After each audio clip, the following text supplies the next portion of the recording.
Ir iedegta jau otrā svece adventas vainagā, un Ziemassvētki panākuši vēl solīti tuvāk. Stādam dāvanu sarakstus, stādam apsveicamo sarakstus, pērkam dāvanu papīru un lentītes. Un tam visam pa vidu šovakar esam sagatavojuši jums šādus sižetus. Skolēnu mācību firmas pirmo reizi tiek pie pieredzējušiem krustvecākiem. Sabiles sporta zāle beidzot nodota eksploatācijā. Ciparnīcas keramiķi draugus aicina uz jaunās darbnīcas sālsmaizi. Un ar sporta spēlēm Latvijas ģimnāzijas atzīmē starptautisko aids dienu. Programmā Skolu krustvecāki Latvijas uzņēmēji finansiāli atbalsta skolēnu mācību firmu darbību. Taču Talce redz, ka uzņēmēji var dot ko vairāk nekā tikai konkrētu naudas summu. Tā sestdien Ziemassvētku tirdziņa laikā jaunie Talces uzņēmēji tika pie pieredzējušiem krustvecākiem un stiprajiem pleciem. Ir nedēļas vidus, un Talces 2. vidusskolā norit aktīva gatavošanās sestdienas Ziemassvētku gada tirgum. Lina maisiņos sabirst 9 pakalnu tējas un šī gada jaunums – garšvielas. Garšvielas tika sasētas kastītēs martā, tad viņas tika visu vasaru audzētas. Augusta un septembra mēnesī viņas tika novāktas, sajauktas atkal attiecīgās kombinācijās un pakotas iekšā paciņās. Skolēnu mācību firma Krāsainās liesmas pat nenojauta, ka sestdien pieredzējuši uzņēmēji viņu izgudrojumu novērtēs kā inovatīvāko šī gada produktu.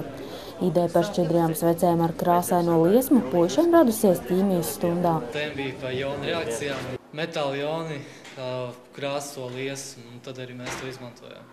Dažas dienas pirms tirdziņa puišus pievīlis piegādātājs un nozudis ar visiem sveču trauciņiem. Ko šādās situācijās darīt? Turpmāk jauniešiem palīdzēt varēs ne tikai skolotāji, bet arī jauniegūtie uzņēmuma krustvecāki. Tas ir tas, ko mēs sagaidām no krustāva. Droši vien atbalstu, jā, idejas. Tās firmas, kuras jau ir darbojušās iepriekšējā gadā, ļoti konkrētas padomus. Uzņēmēji jau novērojuši, ka būs nepieciešama palīdzība ar grāmatvedības lietām, jo neviena no mācību firmām nebija padomājusi par pilnajām izmaksām. Pieraksti ierēķinājuši tikai pašizmaksu un peļņas procentu, bet nebija ierēķinājuši valsts nodokļus, darba algas. Būtu priecīgs, ja sākot uzņēmē darbību arī man kāds būtu palīdzējis un pastāstījis daudzas lietas. Tā atzīst vairāki krustvecāki. Principā nevienam no Talces uzņēmējiem nav biznesa izglītība. Ja? Mums ir augstākās, nepabeigtas augstākās visādas, ja? Bet ir tieši ar biznesu jomu nav. Un mēs esam izauguši paši. Viņiem, es domāju, apstākļi ir grūtāk nekā mums, ja tajā brīdī bija preču deficīts, piegādātāju deficīts, varējām izpausties. Apmainījušies ar kontaktiem, krustvecāki turpmāk palīdzēs ar padomiem, iegādāsies jauniešu saražoto produkciju un arī vedīs viņus ekskursijās uz ražotnēm, kur, piemēram, top sveces vai kosmētika lielos apjomos. Reizē viņi sola arī zināt savu vietu. Kuram bērnam patīk, ka viņam visu laiku māca? Nevienam visticamāk. Viņi paši ir gudri un paši tiks galā. Cik ilgi uzņēmējs būs par jauniešu krustvecāku atkarīgs no katra paša. Taču Talsu komersanti sola būt klāt vismaz līdz brīdim, kamēr jaunieši nostāsies uz savām kājām un ies reālajā biznesa vidē. Sanita Liepiņa, Dace Mieriņa, Mārcis Šēners, Kaspars Zvirgstiņš, Talsu televīzija. Sestdien, 11. decembrī 5:00 pēcpusdienā pie Talsu tautas nama kopā iedegsim 3. adventas sveci. Piedalīsies Talsu baptistu draudze. Piektdien, 10. decembrī 7:00 vakarā pirmo reizi Talsos viesosies grupa Otra puse ar akustisko ziemas koncertu.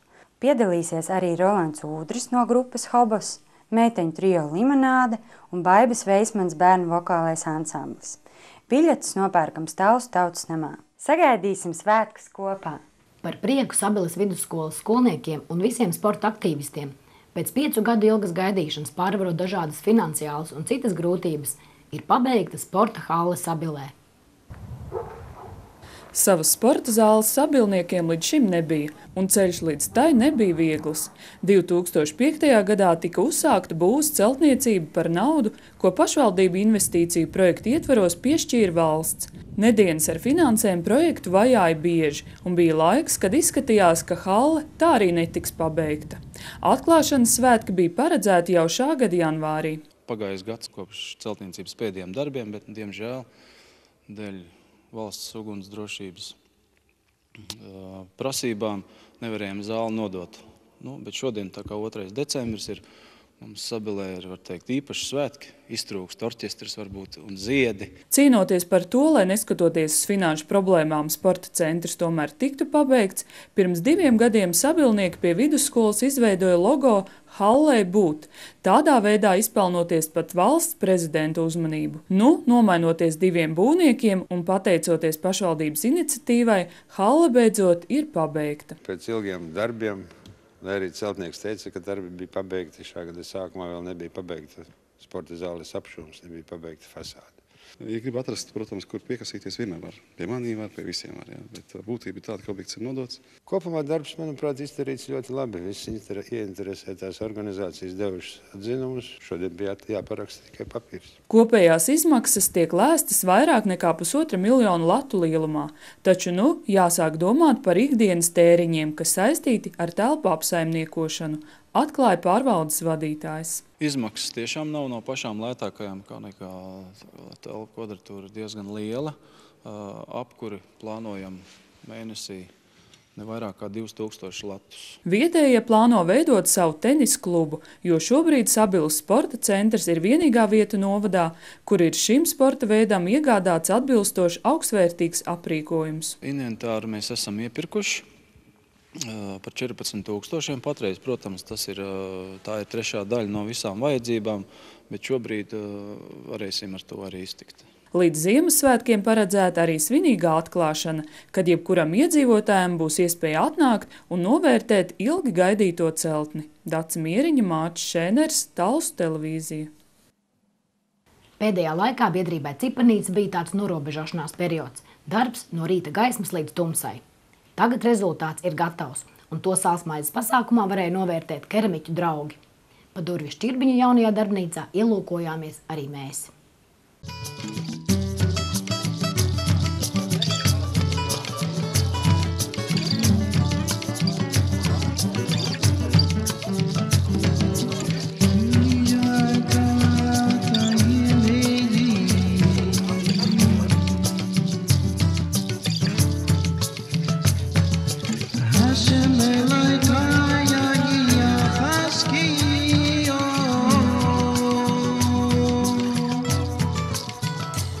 Pamestības sajūtu, kas vēl pirms dažiem mēnešiem valdīja Lielās ielas darbnīcā, tagad nomainījis kamīna siltums, gaisā virmojošā Ziemassvētku un sālsmaizes smarža. Viņi ir ar savu stilu, ar savu kolorītu, ar savu tēlu, un man liekas, ka tā ir ļoti omulīgi tas laiks. Šobrīd šeit izskatās kā uz Ziemassvētkiem, ļoti sakošam, mēs baigi centāmies nenormāli, bet vispār šeit izskatās kā darbnīcā, šeit nekad nebūs eiro remonts, un te nav jābaidās, kad var nosmērēties, šeit nav jābaidās, kad sienas nav apmestas. Šeit galvenais ir funkcionēšana, lai var darīt to, kādēļ šī telpa ir izbūvēta. Pat labam vēl darbnīcā trūkst aplauktošana, pārējās jau ir darba kārtībā. Lai gan lēnāk nekā paredzēts un ar šaubu brīžiem, kad šķitis, ka pabeigt nebūs reāli, tomēr Naurim un Diānai pašu spēkiem un ar draugu atbalstu izdevies. Pirmās lietas vajadzēja uztaisīt grīdu tur, kur apakšā pagrabs ir, pielikt kamīnu vajadzēja, lai būtu kaut kāds siltums, jānosiltina bija griez. Tā kā mums nebija lieku līdzekļu, pa ko tā viegli un ātri. Kā zināms, nauda atrisina visi. Un ja tev ir tikai darbs un entuziasms, visu var atrisināt, bet lēnāk. Virpa jau esot iemēģināta un virpot šeit esot patīkami. Uz brīdi gan pagaidām aizķērušies plāni, ka Lielās ielas darbnīcā varētu ieskatīties, iemēģināt roku un iemīlēt mālu arī citi iedzīvotāji. Taču viss būs. Mums ir problēmas ar elektrību, kur mēs nevaram cepli dabūt šurp, tāpēc, ka šeit nepietiek jaudas. Tad mums ir jāgaida tagad atbildi no Latva Energo. Tad mums vajag dabūt kaut kur naudu, priekš tam, lai mēs varētu šeit palielināt jaudu, un tad mēs vilksim cepli šurp. Šobrīd darba saraksts ir bezgalīgs, un katrs mazais padarītais darbiņš tuvina lielajam mērķim, lai keramika Latvijā un Talsos atdzimst un attīstās. Taču darbnīcas atjaunošana Cipernīcas biedrus novedusi pie secinājuma, ka ātrumam jau patiesībā nav nozīmes. Visā visumā ir diezgan liels haoss visapkārt, un vairs nav nozīme, vai tu kaut ko izdari ātrāk vai lēnāk. Galvenais, lai tu izdari tā, lai pašam patīk un lai ir labi. Un ceri uz nākotni un ceri uz savu dzīvi un savu pasauli un veido viņu kā vēlēs. Salsmaizes viesu vēlējumam, lai to podi, no sirds pievienojas arī Sanika Liepiņa, Evita Maura, Talsu televīzija.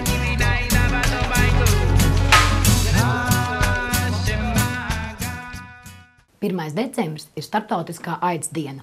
Atzīmējot to, pagājušajā piekdienā sporta spēlēs sacentās vairākas Latvijas ģimnāzijas. Direktori, sveicot sportistus UNESCO starptautiskajā pretaids dienā, aicināja kopīgi sportojot vienoties cīņai pret šo smago slimību. Komandām bija iespēja sacensties dažādās sporta disciplīnās. Ir skolas izlases atbraukušas, un cik es esmu paspējis novērot, ir meistarība augstā līmenī. Ieradušies bija sportot gribētāji no Liepājas, Siguldas, 2 ģimnāziju komandas no Rīgas, kā arī, protams, spēļu organizētāji pašmāju sportisti. Pozitīvi un draudzīgi jāspēlē, bet to novērtējumu jau arī cilvēkiem vienmēr gribās tomēr. Sportot tieši šajā dienā Talsu valsts ģimnāzijā ir izveidojusies jau kā tradīcija, kur aizsākās pagājušā gadā un tiks turpināta arī nākamgad. Dace Mieriņa, Paula Negriba, Mārķis Šeiners, Talsu televīzija. Pirmdienas raidījumam tas arī viss. Mēs turpinam gatavoties svētkiem un gaidīsim jūs pie zilajiem ekrāniem atkal trešdien.